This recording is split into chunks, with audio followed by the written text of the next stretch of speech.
ഉറപ്പായ സമ്മാനങ്ങളും ഡിസ്കൗണ്ടുകളുമായി. താങ്കൾ പറഞ്ഞത് ഒരു രാഷ്ട്രീയ തീരുമാനമാണെന്നത്. രാഷ്ട്രീയ തീരുമാനത്തിന് പിന്നിൽ എന്താണെന്നാണ് താങ്കൾ കരുതുന്നത്? അത് കർണാടകത്തിലിപ്പോൾ തെരഞ്ഞെടുപ്പ് വരാൻ പോവുകയാണ്. കർണാടകത്തിലെ ഒരു മന്ത്രിയും ബി ജെ പിക്കാരും ഒരു ഉത്സവത്തിൻ്റെ പ്രതീതിയോടുകൂടിയാണ് ഈ തീരുമാനം ആഘോഷിക്കുന്നത്. അപ്പോൾ അതാ ഞാൻ പറഞ്ഞത്, കഴിഞ്ഞ കുറേ കാലമായി കർണാടകത്തിലെ എം പിമാർ പലപ്പോഴും പറയുന്നുണ്ട്, നിങ്ങളുടെ പാലക്കാട് ഡിവിഷൻ ഞങ്ങൾ മൈസൂരെ കൊണ്ടുപോകുമെന്ന് പറഞ്ഞ് അത് ഒരു തീരുമാനമാണ്. ഞാൻ ചോദിച്ചത്, പാർലമെൻറ്റിൻ്റെ സെഷൻ നടന്നു. ആ സെഷനിൽ എം പിമാരെല്ലാം മന്ത്രിയെ പോയി കണ്ടു. ആ മന്ത്രിയെ പോയി കണ്ടതോടുകൂടി മന്ത്രിക്ക് ഞങ്ങളോട് പറയാമല്ലോ, അല്ലെ കേരള ഗവൺമെൻറ്റിനെ അറിയാമല്ലോ. കേരള ഗവൺമെൻറ്റിനെ അറിയിച്ചിട്ടില്ല. ഞങ്ങൾ മുഖ്യമന്ത്രിയായിട്ട് ഇന്നലെ സംസാരിച്ചു, തിരുവനന്തപുരത്ത് സംസാരിച്ചു. അദ്ദേഹവും പരാതി അയച്ചിട്ടുണ്ട്. കേരള ഗവൺമെൻറ്, ഇത് കേരളത്തിൻ്റെ വരുമാന സ്രോതസ്സിനെ ബാധിക്കുന്ന ഏറ്റവും പ്രധാനപ്പെട്ട ഒരു കാര്യമാണ്. ഇപ്പോൾ കേരള സോണ് ആവശ്യപ്പെട്ട എം പിമാരാണ് ഞങ്ങളൊക്കെ. കാരണം കേരളത്തിന് റെയിൽവേയുടെ ഭൂപടത്തിൽ കൂടുതൽ പ്രസക്തി വരാനായിട്ട് കേരള സോണ്, റെയിൽവേക്കൊരു കേരള സോൺ അനുവദിക്കണമെന്ന് പറഞ്ഞു. ഇതിപ്പോൾ ഫലത്തിൽ വരാൻ പോകുന്നത്, വരുമാനമില്ലാതെ പാലക്കാട് ഡിവിഷൻ ഒരിക്കലും മുന്നോട്ട് കൊണ്ടുപോകാൻ പറ്റില്ല. അപ്പോൾ കുറേ കാലം കഴിയുമ്പോൾ വരുമാനമില്ലാത്ത ഈ സ്റ്റേഷൻ പിന്നെ തിരുവനന്തപുരം ഡിവിഷൻ ലയിപ്പിച്ചു കഴിഞ്ഞാൽ മലബാറിൻ്റെ വികസനം എന്നേക്കുമായി അവസാനിക്കും. അതുകൊണ്ട് ഇതൊരു ജീവൻ മരണ പോരാട്ടമാണ്. ഇതിനകത്ത് ഒരു വിട്ടുവീഴ്ചയ്ക്കും ഞങ്ങൾ തയ്യാറല്ല. അതുകൊണ്ടാണ് തിരുവനന്തപുരത്ത് നമ്മുടെ ഈ ഓപ്പറേറ്റിംഗ് റേഷ്യോ താളം തെറ്റുന്നതോടുകൂടി തന്നെ വരുമാനമൊന്നും ഇല്ലാതാവും. വരുമാനമില്ലാതെ എങ്ങനെയാണ് ഒരു ഡിവിഷൻ മുമ്പോട്ട് കൊണ്ടുപോവുക? അപ്പോൾ വരുമാനത്തിലൂടെയാണ് ഈ സ്റ്റേഷന് നിലനിൽക്കേണ്ടത്. ആ വരുമാന സ്രോതസ്സാണ് ഇപ്പോൾ നഷ്ടപ്പെടുന്നത്. നമുക്കിപ്പോൾ പനവൂർ പിന്നെ മംഗലാപുരത്തു നിന്ന് വരുന്ന പിന്നെ ഗുഡ്സ് ട്രാൻസ്പോർട്ടേഷനും ഇത് നിലയ്ക്കുകയാണ്. അതെല്ലാം മൈസൂരിന് പോവുകയാണ്. അതുകൊണ്ടാണ് ഞാൻ പറഞ്ഞത്, കാസർഗോഡ് ൻ്റെ വികസനം എന്നേക്കുമായി മുരടിക്കും. മലബാറിൻ്റെയും അതുവഴി കേരളത്തിനും കിട്ടേണ്ടുന്ന ന്യായമായ വിഹിതം ഇല്ലാതാവുകയാണ്. പുതിയ തീവണ്ടിയുടെ കാര്യത്തിൽ, അതുപോലെ സ്റ്റോപ്പേജിൻ്റെ കാര്യത്തിൽ, അത് എല്ലാം 2 ഡിവിഷൻ്റെ പെർമിഷൻ വേണം. ഇപ്പോൾ ഒരു ഡിവിഷൻ മാത്രം മതി. ഇവിടെ പാലക്കാട് ഡിവിഷൻ മാത്രം മതി. ഇനി പിന്നെ സൗത്ത് വെസ്റ്റ് റെയിൽവേയുടെ ആസ്ഥാനമായ മൈസൂറിൻ്റെ പെർമിഷൻ വേണം, പിന്നെ പാലക്കാടിൻ്റെ പെർമിഷൻ വേണം. കാലക്രമേണ പാലക്കാട് ഡിവിഷൻ ഉന്മൂലനം ചെയ്ത് ഇത് തിരുവനന്തപുരം ഡിവിഷനിലേക്ക് ലയിപ്പിക്കാനുള്ള ഒരു ഹീനമായ ശ്രമവും ഇതിൻ്റെ പിന്നിലുണ്ട്. ഇതൊരു കാരണവശാലും അനുവദിക്കാനാവില്ല. മന്ത്രി നുണ പറയുകയാണോ അതോ അറിയാത്തതുകൊണ്ടാണോ? അല്ല, മന്ത്രി എങ്ങനെയാണ് മന്ത്രി അറിയാതെ? എന്നാൽ പിന്നെ പുള്ളിയെ ഈ പണിക്ക് കൊള്ളത്തില്ലെന്നല്ലേ അതിൻ്റെ അർത്ഥം? കേന്ദ്രമന്ത്രി ഞങ്ങളോട് പറയുന്നു, കേരള ഗവൺമെൻറ് പ്രതിഷേധം അറിയിച്ചപ്പോഴാണ് ഞാനിങ്ങനെ ഒരു തീരുമാനം അറിയുന്നത്.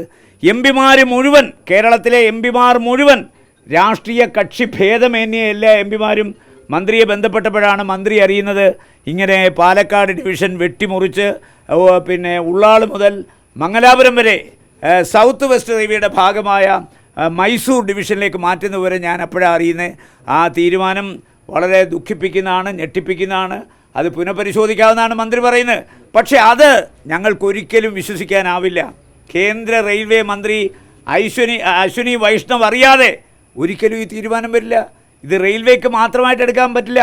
അതുപോലെ കാസർഗോഡ് പാഴ്സൽ സ്റ്റേഷനായിരുന്നു. ആ പാഴ്സൽ നിർത്തി ഞാൻ മന്ത്രിയെ നേരിട്ട് കണ്ട് നിവേദനം കൊടുത്തപ്പോൾ മന്ത്രി പറഞ്ഞു, ഇത് തലശ്ശേരിയിലും പിന്നെ കാസർഗോട്ടും ഈ പാഴ്സൽ ഓഫീസ് നിർത്തലാക്കിയത് വളരെ തെറ്റായ നടപടിയാണ്. ഞാനിപ്പോൾ തന്നെ റെയിൽവേക്ക് നിർദ്ദേശം കൊടുക്കാം. ആ നിർദ്ദേശം ഇതുവരെ പാലക്കാട്ട് വന്നിട്ടില്ല. അപ്പോൾ മന്ത്രി എം പിമാരെ കളിപ്പിക്കുകയാണോ? ഞങ്ങൾ എന്താ പുള്ളിയുടെ കളിപ്പുള്ളയാണോ എം പിമാർ? ഞങ്ങൾ ഈ മന്ത്രി ബി ജെ പിക്ക് ഭൂരിപക്ഷം കിട്ടിയോണ്ടല്ലേ അദ്ദേഹം മന്ത്രിയായത്. നാളെ യു പി എക്കാണ് ഭൂരിപക്ഷം കിട്ടിയെങ്കിൽ ഞങ്ങളൊക്കെ ഭരിക്കുന്ന പാർട്ടിയുടെ എം പിമാരല്ലേ. അപ്പോൾ സ്വാഭാവികമായി ജനങ്ങൾ വോട്ട് ചെയ്ത് ജയിപ്പിച്ച ജനപ്രതിനിധികളോട് അധികാരത്തിലിരിക്കുന്നവരൊരിക്കലും കള്ളം പറയാൻ പാടില്ല, ഒന്നും ഒളിച്ചു വയ്ക്കാൻ പാടില്ല. ഇതെന്താണ്, ഞങ്ങളെല്ലാം ഈ പാഴ്സൽ ഓഫീസ് നിർത്തൽ ചെയ്തതിനെതിരെ ഞാൻ കൊടുത്ത നിവേദനത്തിൻ്റെ സൈഡിൽ അദ്ദേഹം ഒപ്പിട്ടാണ് ഉദ്യോഗസ്ഥരെ വിളിച്ച് പറഞ്ഞു, ഇമ്മീഡിയറ്റായിട്ട് ചെന്നൈ വിളിച്ച് പറയണം, ഈ തലശ്ശേരിയിലെയും അതുപോലെ കാസർകോട്ടെയും പാഴ്സൽ ഓഫീസ് പിന്നെ നിർത്തിയ നടപടി പുനഃപരിശോധിച്ച് അവർ വീണ്ടും പാഴ്സൽ സർവീസ് ആരംഭിക്കണം. അതുപോലെ തന്നെ കോവിഡ് മഹാമാരിയുടെ കാലത്ത് നിർത്തലാക്കിയ മുഴുവൻ പിന്നെ സ്റ്റോപ്പേജുകളും തിരിച്ചു തരണം എന്ന് പറഞ്ഞു, തിരിച്ചു തരാമെന്ന് പറഞ്ഞു.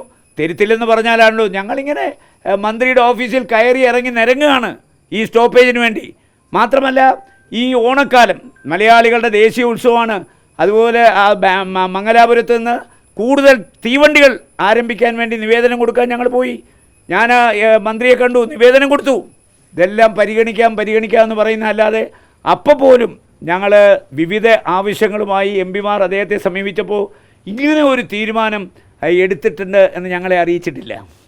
അപ്പോൾ അതാ ഞാൻ പറഞ്ഞത്, പണ്ട് നമ്മുടെ 2007 നവംബർ 1-ാം തീയതി ഈ നമ്മുടെ വരുമാന സ്രോതസ്സായിരുന്ന സേലം ഡിവിഷൻ ഉണ്ടാക്കിയതോടുകൂടി പാലക്കാട്ട് നിന്ന് 1136 കിലോമീറ്റർ റൂട്ടാണ് നമുക്ക് നഷ്ടപ്പെട്ടത്. അത് 636 ചുരുങ്ങി. 1136 കിലോമീറ്റർ റൂട്ട് അത് 636 ചുരുങ്ങി. 100 സ്റ്റേഷനുകളാണ് പാലക്കാട് ഡിവിഷനിൽ നിന്ന് സേലത്തേക്ക് പോയത്. 100 സ്റ്റേഷനുകൾ.